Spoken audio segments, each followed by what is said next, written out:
ایک احمدی شاعر کہتا ہے رونا میرا وضو ہے تڑپنا نماز ہے، میں احمدی ہوں اور مجھے اس پہ ناز ہے۔ ایک اور احمدی شاعر پکارتا ہے، وہ کہتا ہے سلیقہ نہیں تجھ کو رونے کا ورنہ بڑے کام کا ہے یہ آنکھوں کا پانی۔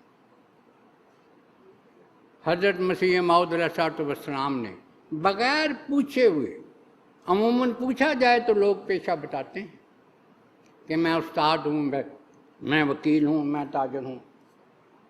آپ نے از خود اپنے پیشے کا اعلان کیا۔ ایک شعر میں آپ فرماتے ہیں پیشہ ہے رونا ہمارا پیش رب ذوالمنن، فرماتے ہیں مجھے تو کچھ بھی نہیں آتا،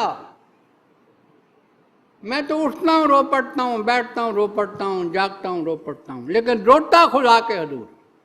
پیشہ ہے رونا ہمارا پیش رب ذوالمنن، میں نے تو رونے کو بطور پیشے کے اختیار کر لیا ہے۔ یہ شجر آخر کبھی اس نہر سے لائیں گے باہر، یہ ہو نہیں سکتا کہ میرا رونا کبھی ضائع جائے۔ اور مجھے اور آپ کو یہ نصیحت فرمائی، ایک مصرع میں پیش کرتا ہوں۔ آپ فرماتے ہیں آنکھ کے پانی سے یارو کچھ کرو اس کا علاج، جتنے بھی تمہارے دکھ ہیں اے احمدی، جتنی بھی تمہاری ضرورتیں ہیں، حاجات ہیں، بیماریاں ہیں، پریشانیاں ہیں، ان سب کا علاج خدا نے تیری آنکھ کے اندر رکھ دیا ہے۔ ادھر ادھر کیوں جاتا ہے؟ اپنے کمرے کا دروازہ بند کر اور زمین پر سر رکھ اور خدا کے حضور عرض کر، تیری ساری مشکلات خدا دور کر دے۔